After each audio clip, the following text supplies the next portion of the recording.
आज के इस गहन चर्चा में हम एक ऐसे विषय पर बात करने वाले हैं जो हम सबके बिल्कुल करीब है। हाँ, बल्कि यूं कहें कि हमारे अंदर ही मौजूद है। बिल्कुल सही। आज के हमारे इस विश्लेषण में हमारे पास जो नोट्स और रिसर्च है, उसके जरिए हम शरीर के अंदर चलने वाले एक बेहद ही सूक्ष्म एक अदृश्य शहर को डिकोड करेंगे। हमारा मिशन आज सिर्फ कोई जीव विज्ञान की किताब पढ़ना नहीं है, बल्कि ये समझना है कि जिस चीज को हम सेल या कोशिका कहते हैं, वो असल में काम कैसे करती है। क्योंकि वो एक बिना रुके काम करने वाली मशीनरी है। राइट, ठीक है, चलिए इस पर विस्तार से चर्चा करते हैं। अगर हम इतिहास देखें तो इंसान को ये समझने में सदियां लग गईं कि जीवन असल में किस चीज से बना है। सही बात है। हजारों साल तक अरस्तु जैसे महान विचारकों ने जीवन को बस बाहर से ही देखा। हाँ, और इसीलिए अरस्तु को जीव विज्ञान और जंतु विज्ञान का जनक माना गया और थियोफ्रेस्टस को वनस्पति विज्ञान का जनक कहा गया। एकदम सही। लेकिन तब तक किसी को भी जीवन की उस सबसे छोटी इकाई का कोई खास अंदाजा नहीं था। यहाँ तक कि ये जो बायोलॉजी शब्द है, ये भी बहुत बाद में लेमार्क और ट्रेवेरेनस नाम के वैज्ञानिकों ने दिया था। ये एक बहुत ही सटीक अवलोकन है। ज्ञान का असली उद्देश्य केवल इन ऐतिहासिक नामों को याद करना नहीं है, बल्कि उस क्रमिक विकास को समझना है कि हमारी नजर बाहरी शरीर से हटकर माइक्रोस्कोप के लेंस तक कैसे पहुंची। 1665 वो साल था जब पहली बार किसी ने इस सूक्ष्म दुनिया को देखा था। रॉबर्ट हुक ने, राइट? जी, रॉबर्ट हुक ने अपने बनाए हुए एक साधारण माइक्रोस्कोप के नीचे कॉर्क के एक टुकड़े को रखा और उन्हें उसमें मधुमक्खी के छत्ते जैसी छोटी छोटी खाली जगह दिखाई दी। और उन्होंने ही इसे सेल नाम दिया। बिल्कुल। लेकिन ध्यान देने वाली बात यह है कि रॉबर्ट हुक ने जो देखा था वो असल में एक मृत कोशिका यानी डेड सेल थी। ओह, तो जीवित कोशिका कब खोजी गई? जीवन का असली स्वरूप तब सामने आया जब 1674 में एंटोनी वॉन लीवेनहॉक ने पहली बार एक जीवित कोशिका की खोज की। उन्होंने बैक्टीरिया को तैरते हुए देखा था ना? हाँ, इसके बाद श्लाइडेन और श्वान ने पूरी दुनिया के सामने कोशिका सिद्धांत पेश किया। उन्होंने ये स्पष्ट किया कि चाहे एक छोटा सा कीड़ा हो या एक विशाल हाथी, हर जीवित प्राणी का शरीर इन्हीं कोशिकाओं की बुनियादी ईंटों से मिलकर बना है। और ये बुनियादी ईंटें एक जैसी नहीं है। यही बात प्रकृति को इतना रहस्यमयी बनाती है। हमारे स्रोतों में इन कोशिकाओं की विविधता के जो आंकड़े दिए गए हैं, वे सचमुच हैरान करने वाले हैं। मतलब साइज का अंतर बहुत ज्यादा है। बहुत ज्यादा। एक तरफ दुनिया की सबसे छोटी कोशिका है जिसे माइकोप्लाज्मा कहा जाता है। ये इतनी छोटी है कि इसे सामान्य माइक्रोस्कोप से देखना भी मुश्किल है। और दूसरी तरफ दुनिया की सबसे बड़ी कोशिका है जो कि एक शुतुरमुर्ग का अंडा है। एक ही कोशिका इतनी बड़ी कि उसे आसानी से हाथों में उठाया जा सके। बिल्कुल। और अगर सिर्फ मानव शरीर पर ध्यान दें तो हमारे तंत्रिका तंत्र यानी नर्वस सिस्टम की कोशिकाएं, जिन्हें हम न्यूरॉन कहते हैं, वे शरीर की सबसे लंबी कोशिकाएं होती हैं। कितनी लंबी हो सकती हैं ये इतनी लंबी हो सकती हैं कि रीढ़ की हड्डी से लेकर पैर के अंगूठे तक एक ही कोशिका जा सकती है। न्यूरॉन्स की इस लंबाई और उनकी कार्यप्रणाली के पीछे एक बहुत ही गहरा विज्ञान छिपा है, जिसे रोजमर्रा की जिंदगी से जोड़कर देखना जरूरी है। वो कैसे? हमारे मस्तिष्क की इन तंत्रिका कोशिकाओं में एक बहुत ही महत्वपूर्ण अंग की कमी होती है, जिसे सेंट्रोसोम कहते हैं। किसी भी कोशिका के विभाजन यानी 1 से 2 में बंटने की प्रक्रिया के लिए सेंट्रोसोम का होना बहुत जरूरी है। मतलब न्यूरॉन्स विभाजित नहीं हो सकते? बिल्कुल नहीं, क्योंकि न्यूरॉन्स में ये नहीं पाया जाता, इसलिए हमारे मस्तिष्क की कोशिकाएं कभी विभाजित नहीं होती। तो इसका मतलब है कि अगर कोई चोट लग जाए, अगर सिर में कोई गंभीर चोट लग जाए और कुछ न्यूरॉन्स नष्ट हो जाएं, तो वे खुद को दोबारा नहीं बना सकते, उनकी मरम्मत नहीं हो सकती। इसीलिए हेलमेट पहनना इतना जरूरी है। बिल्कुल। चिकित्सा विज्ञान में सिर की चोटों को सबसे ज्यादा खतरनाक इसीलिए माना जाता है। यहाँ से ये और भी ज्यादा रोचक हो जाता है। शरीर के एक हिस्से में हमारा मस्तिष्क है, जिसकी कोशिकाएं खुद की मरम्मत करने में पूरी तरह से असमर्थ है, और शरीर के दूसरे हिस्से में हमारा लिवर यानी जिगर है। लिवर की कोशिकाएं बहुत अलग बर्ताव करती हैं। बहुत अलग। ये मानव शरीर में सबसे तेजी से विभाजित होने वाली कोशिकाएं हैं। अगर लिवर का एक बड़ा हिस्सा किसी बीमारी या चोट की वजह से खराब भी हो जाए, तो वो बहुत ही कम समय में अपनी खोई हुई कोशिकाओं को फिर से बनाकर खुद को पूरी तरह से ठीक कर सकता है। ये विरोधाभास प्रकृति की एक बहुत ही सोची समझी रणनीति का हिस्सा है। एक ही शरीर एक ही डीएनए, लेकिन कोशिकाओं का व्यवहार बिल्कुल विपरीत। लेकिन मस्तिष्क की कोशिकाओं के विभाजन को लेकर मेरे दिमाग में एक सवाल आ रहा है। ट्यूमर वाला सवाल है। हाँ। अक्सर ये सवाल पूछा जाता है कि अगर न्यूरॉन्स विभाजित हो ही नहीं सकते तो फिर लोगों को ब्रेन कैंसर या ब्रेन ट्यूमर कैसे हो जाता है? ट्यूमर तो कोशिकाओं के अनियंत्रित रूप से बढ़ने को ही कहते हैं ना। इसका जवाब हमारे मस्तिष्क की जटिल संरचना में मौजूद है। हमारा मस्तिष्क केवल न्यूरॉन से ही नहीं बना है। इसमें लगभग 10% कोशिकाएं अलग प्रकार की होती हैं, जिन्हें गिलियल सेल कहा जाता है। और इनमें सेंट्रोसोम होता है। जी हाँ, न्यूरॉन्स के विपरीत इन गिलियल कोशिकाओं के अंदर सेंट्रोसोम मौजूद होता है। जब किसी आनुवांशिक या बाहरी कारण से इन गिलियल कोशिकाओं का सेंट्रोसोम नियंत्रण खो देता है और बहुत तेजी से असामान्य विभाजन शुरू कर देता है, तो वही गांठ आगे चलकर ब्रेन ट्यूमर का रूप ले लेती है। बिल्कुल सही। इसका मतलब है कि मस्तिष्क में मौजूद वो 10% हिस्सा ही उस खतरे की जड़ है। ये जानकारी काफी स्पष्टता लाती है। अब अगर हम इस कोशिका को सच में एक शहर की तरह कल्पना करें तो चीजें और भी साफ हो जाती है। एक ऐसा शहर जो कभी सोता नहीं है। हाँ, और किसी भी बड़े शहर को चलाने के लिए सबसे पहली जरूरत होती है बिजली की, यानी ऊर्जा की। इस सूक्ष्म शहर में ये काम माइटोकॉन्ड्रिया करता है, जिससे पावर हाउस कहते हैं। राइट। स्रोतों में इसे कोशिका का ऊर्जा गृह कहा गया है। ये वो जगह है जहां हम जो सांस लेते हैं वो ऑक्सीजन पहुंचती है और फिर उस ऑक्सीजन की मदद से एटीपी का निर्माण होता है।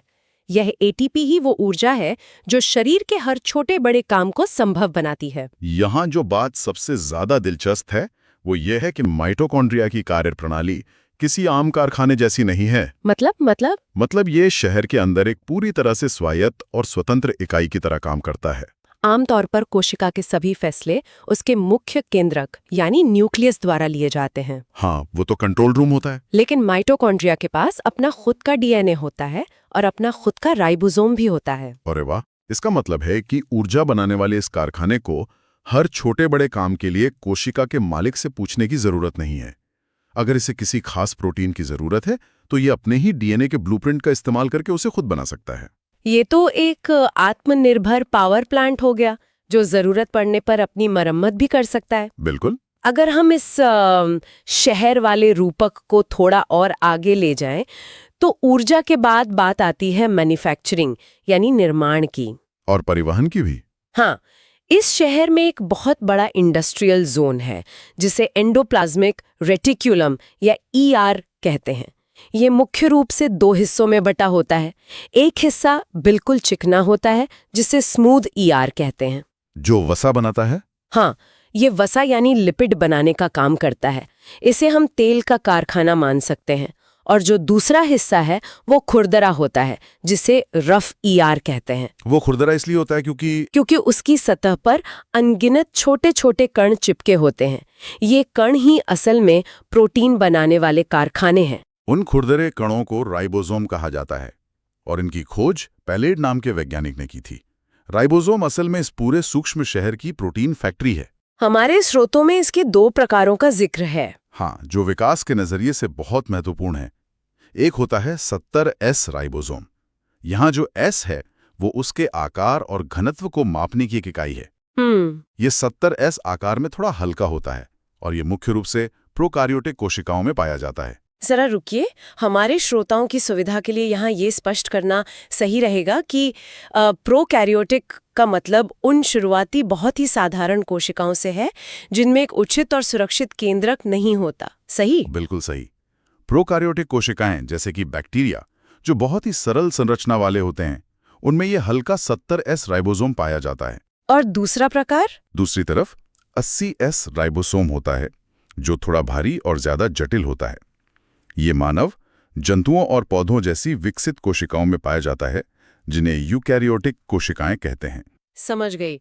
अब कारखानों में प्रोटीन बन तो गया, लेकिन उसे सही जगह पर पहुंचाना भी उतना ही जरूरी है। और यहीं पर गोल्जी बॉडी का काम शुरू होता है। 1898 में कैमिलो गोल्जी द्वारा खोजी गई इस संरचना को अगर हम इस शहर की ट्रैफिक पुलिस या कुरियर सर्विस कहें तो गलत नहीं होगा। बहुत अच्छा उदाहरण है। जब एंडोप्लाज्मिक रेटिकुलम में प्रोटीन या लिपिड बन के तैयार हो जाते हैं तो ये गोल्जी बॉडी उन्हें पैक करती है। और ये तय करती है कि कोशिका के किस हिस्से को इसकी सबसे ज्यादा जरूरत है। हाँ, और ये परिवहन का काम इतनी सटीकता से होता है कि कभी कोई गलत पैकेज गलत जगह नहीं पहुंचता। ये सटीकता प्रकृति के लाखों सालों के विकास का परिणाम है, लेकिन ये व्यवस्था सिर्फ इंसानों या जानवरों तक सीमित नहीं है। पौधों में यह अलग होती है।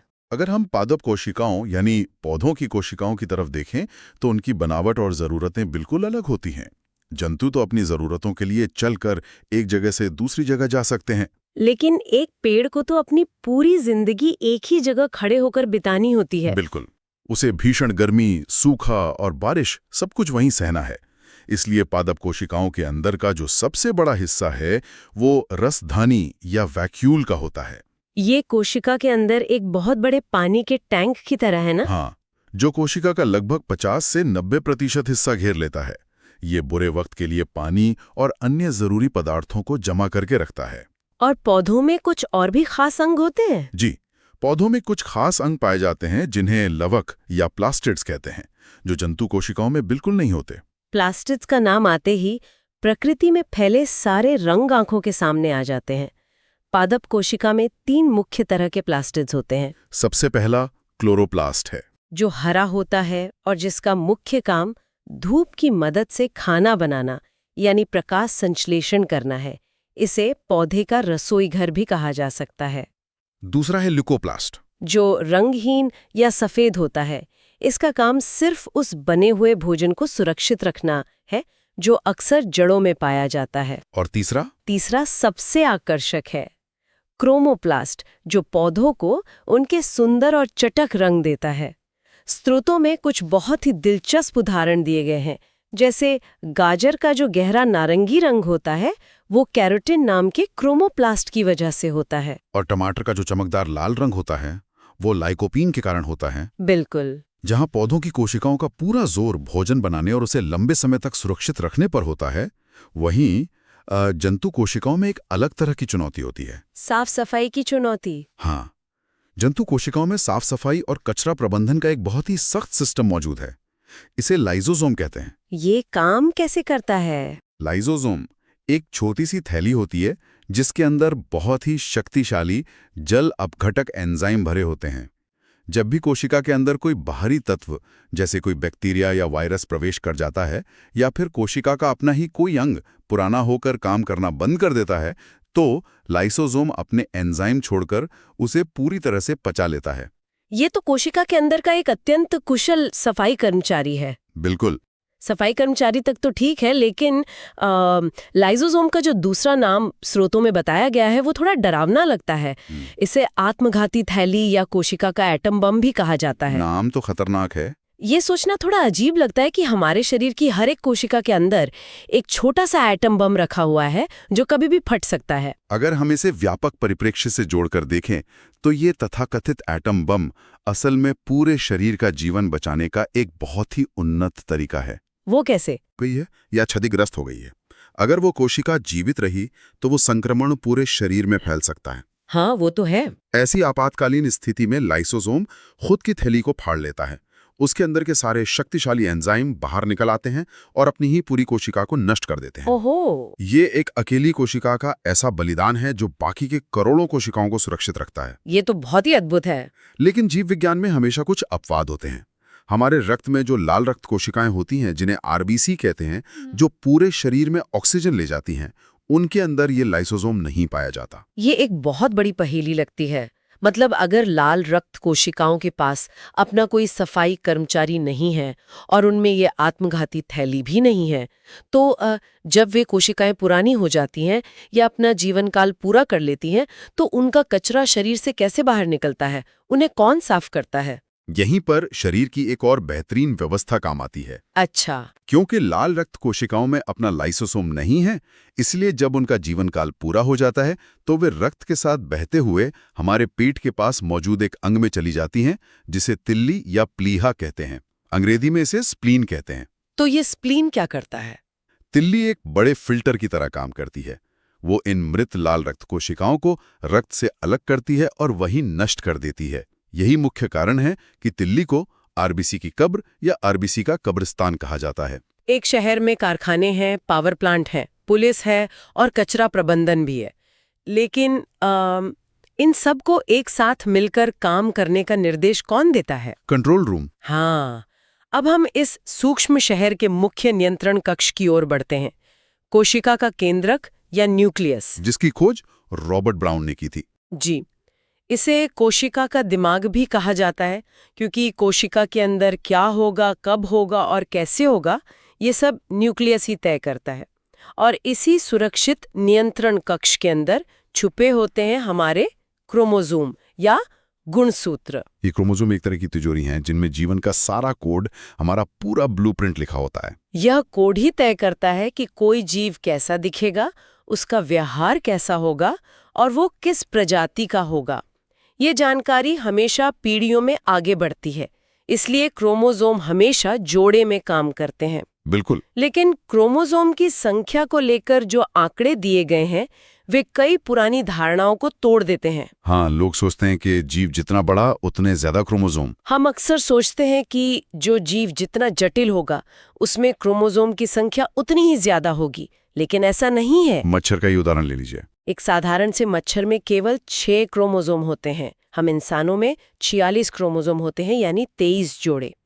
हमारे पालतू जानवर जैसे एक कुत्ते में 78 क्रोमोसोम होते हैं। इंसानों से भी ज्यादा। हाँ, और सबसे ज्यादा हैरानी तो तब होती है जब पता चलता है कि टेरिडोफाइट्स नाम के एक पौधे की प्रजाति में 1600 क्रोमोसोम पाए जाते हैं। 1600? मानव के 46 और एक पौधे के 1600। ये साफ दिखाता है कि क्रोमोसोम की ज्यादा संख्या का मतलब जीव का ज्यादा बुद्धिमान होना नहीं है।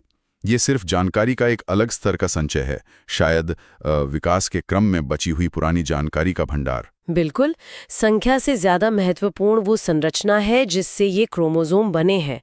क्रोमोसोम मुख्य रूप से डीएनए और एक खास तरह के हिस्टोन प्रोटीन से मिलकर बनते हैं। डीएनए की वो सीढ़ी वाली बनावट। हाँ, डीएनए की जो प्रसिद्ध घुमावदार सीढ़ी जैसी संरचना है, जिसे डबल हेलिक्स मॉडल कहते हैं, वो 1953 में जेम्स वॉटसन और फ्रांसिस क्रिक ने दुनिया के सामने रखी थी। इस खोज ने तो जीव विज्ञान की दिशा ही बदल दी थी। सच में। डीएनए की इस सीढ़ी के जो डंडे होते हैं, वे 4 तरह के रसायनों या नाइट्रोजन बेस से बने होते हैं। एडेनिन हमेशा थाइमीन के साथ डबल हाइड्रोजन बॉन्ड से जुड़ता है, और ग्वानिन? और ग्वानिन हमेशा साइटोसिन के साथ ट्रिपल हाइड्रोजन बॉन्ड से जुड़ता है। अरबों की संख्या में इन्हीं 4 रसायनों का जो क्रम बनता है, उसी में हमारे बालों के रंग से लेकर हमारी बीमारियों तक की सारी जानकारी सुरक्षित रहती है। और आज के आधुनिक विज्ञान में हम इस जानकारी का कितना प्रभावशाली तरीके से उपयोग करें। भारत के संदर्भ में बात करें तो हैदराबाद में डीएनए फिंगरप्रिंटिंग का एक बहुत बड़ा केंद्र है। हाँ, जो अपराध सुलझाने में काम आता है। वहां इसी डीएनए तकनीक का उपयोग करके जटिल आपराधिक मामलों की गुत्थियां सुलझाई जाती हैं। अपराध स्थल पर मिला एक छोटा सा बाल, खून की एक बूंद या लार का एक कतरा भी काफी होता है, क्योंकि उसमें कोशिकाएं होती हैं। एक बायोलॉजिकल बारकोड की तरह काम करता है। ये तकनीक आज न्याय प्रणाली का एक बहुत ही मजबूत आधार बन चुकी है। इससे एक बहुत ही महत्वपूर्ण सवाल खड़ा होता है कि आखिर ये डीएनए शरीर को चलाता कैसे है? मतलब वो निर्देश कैसे देता है? हाँ, क्योंकि डीएनए तो न्यूक्लियस के अंदर एक सुरक्षित तिजोरी में बंद रहता है। जी। वो खुद बाहर के काम नहीं करता। जी। जानकारी को प्रवाहित करने के लिए एक पूरी प्रणाली होती है। तो ये प्रक्रिया शुरू कैसे होती है? सबसे पहले डीएनए अपनी जानकारी की एक कॉपी बनाता है, जिसे आरएनए कहते हैं। इस प्रक्रिया को ट्रांसक्रिप्शन कहा जाता है। ट्रांसक्रिप्शन, ठीक है। ये आरएनए न्यूक्लियस से बाहर निकलता है और सीधे राइबोसोम यानी उन प्रोटीन की फैक्ट्रियों के पास जाता है। वहां उस आरएनए में लिखे कोड को पढ़ा जाता है और उसी के अनुसार प्रोटीन का निर्माण होता है। और इस पढ़ने की प्रक्रिया को? इस प्रक्रिया को ट्रांसलेशन कहा जाता है। यह एक निर्जीव रासायनिक कोड को जीवित शरीर की कार्यप्रणाली में बदलने का एक बहुत ही सटीक और अद्भुत तरीका है। तो इस सब का असल में क्या मतलब है? इतने सारे अंग, ऊर्जा बनाने के कारखाने, कचरा प्रबंधन की व्यवस्था, डीएनए के इतने जटिल कोड, इन सब का अंतिम लक्ष्य क्या है? ये सब सिर्फ एक ही काम के लिए हो रहा है, जीवन का आगे बढ़ना। और ये वृद्धि संभव होती है कोशिका विभाजन यानी सेल डिवीजन के जरिए। एक कोशिका टूटकर नई कोशिकाएं बनाती है और जीवन का चक्र चलता रहता है। जीव विज्ञान में कोशिका विभाजन ही वह माध्यम है जिससे जीवन खुद को बनाए रखता है। इसके 2 सबसे महत्वपूर्ण प्रकार हैं, जिनके काम बिल्कुल अलग अलग हैं। पहला कौन सा है? पहला है समसूत्री विभाजन या माइटोसिस। यह हमारे शरीर की सामान्य कोशिकाओं में होता है। इसका एकमात्र काम है शरीर की मरम्मत करना और उसे बढ़ाना। जैसे घाव का भरना? हाँ, जब भी हमें कोई चोट लगती है और कुछ दिनों बाद वो घाव भर जाता है, तो वो इसी विभाजन का परिणाम है। अक्सर देखने को मिलता है कि छिपकली की पूंछ कटने के बाद दोबारा उगाती है, या चूहे की पूंछ का कुछ हिस्सा कट जाए तो वो फिर से बन जाता है। ये सब समसूत्री विभाजन है। ये समसूत्री विभाजन का ही कमाल है। इस प्रक्रिया में एक कोशिका अपने सारे क्रोमोसोम की बिल्कुल सटीक कॉपी बनाती है और फिर दो समान कोशिकाओं में बढ़ जाती है। मतलब दोनों नई कोशिकाओं में क्रोमोसोम 46 ही रहेंगे। बिल्कुल। लेकिन दूसरा प्रकार है अर्धसूत्री विभाजन या मियोसिस, जो पूरी तरह से एक अलग स्तर पर काम करता है। ये शरीर की मरम्मत के लिए नहीं होता, बल्कि एक नई पीढ़ी को जन्म देने के लिए होता है। हाँ, जनन कोशिकाओं में। शरीर की लाखों कोशिकाओं में से ये विभाजन केवल स्पर्म और ओवम में पाया जाता है। अर्धसूत्री विभाजन का गणित बहुत ही दिलचस्प है। इसमें क्रोमोसोम की संख्या घटकर आधी रह जाती है। मतलब 46 की जगह 23। जी, जनन कोशिका में 46 की जगह केवल 23 क्रोमोसोम ही बचते हैं। ये प्रकृति का एक बहुत ही जरूरी कदम है। ऐसा इसलिए किया जाता है ताकि जब माता के 23 क्रोमोसोम और पिता के 23 क्रोमोसोम मिले तो आने वाले बच्चे में क्रोमोसोम की कुल संख्या 46 ही रहे। कहीं वो जुड़कर 92 ना हो जाए? हाँ, अगर ऐसा हुआ तो पूरी प्रजाति का स्वरूप ही बदल जाएगा। इसी विभाजन के दौरान एक और बहुत ही महत्वपूर्ण जैविक घटना होती है, जिसे क्रॉसिंग ओवर कहते हैं। ये क्या होता है? इसमें माता-पिता के क्रोमोसोम आपस में अपनी कुछ जानकारी का आदान प्रदान करते हैं। इसी क्रॉसिंग ओवर के कारण हर बच्चा अपने माता-पिता से थोड़ा अलग दिखता है और धरती पर इतनी विविधता मौजूद है। और जो आनुवांशिक बीमारियां होती हैं? आनुवांशिकी से जुड़ी बीमारियां भी इसी स्तर पर अगली पीढ़ी में जाती हैं, जैसे कि कलर ब्लाइंडनेस, जिसमें व्यक्ति कुछ खास रंगों में फर्क नहीं कर पाता।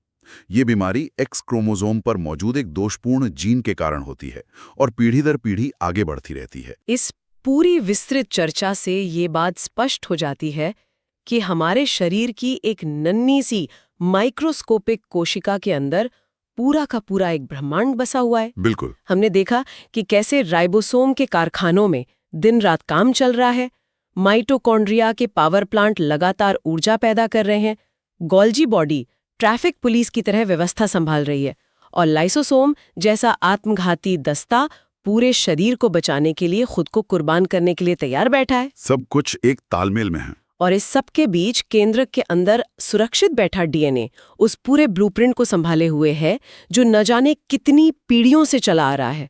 ये व्यवस्था इतनी सुचारू और सटीक है कि इंसान द्वारा बनाई गई कोई भी उन्नत से उन्नत मशीन इसके सामने बहुत ही साधारण लगने लगती है। इन सभी तथ्यों पर विचार करते हुए आज की चर्चा से एक बात जो सबसे ज्यादा सोचने पर मजबूर करती है, वो है माइटोकॉन्ड्रिया की असली प्रकृति। क्या मतलब? हमने थोड़ी देर पहले चर्चा की थी कि माइटोकॉन्ड्रिया और पौधों में पाए जाने वाले क्लोरोप्लास्ट, इन दोनों के पास अपना खुद का डीएनए होता है। हाँ, आपने बताया था। लेकिन उससे भी ज्यादा चौंकाने वाली बात यह है कि इनके पास जो राइबोसोम होता है वो 70S प्रकार का होता है। याद करें, ये वही 70S राइबोसोम हैं जो अविकसित प्रोकैरियोटिक बैक्टीरिया में पाया जाता है, न कि विकसित कोशिकाओं में। अच्छा। क्या इसका सीधा सा मतलब ये हो सकता है कि अरबों साल पहले ये माइटोकॉन्ड्रिया असल में कोई कोशिका के अंग नहीं थे, बल्कि स्वतंत्र रूप से घूमने वाले बैक्टीरिया ही थे? ओहो, ये तो बहुत गहरी बात है। विकास के किसी दौर में शायद किसी बड़ी कोशिका ने उन्हें निगल लिया होगा, लेकिन उन्हें पचाकर खत्म करने के बजाय उन दोनों जीवों के बीच एक समझौता हो गया। किस तरह का समझौता? बड़ी कोशिका को उस बैक्टीरिया से लगातार ऊर्जा मिलने लगी और बदले में उस छोटे बैक्टीरिया को एक सुरक्षित घर मिल गया।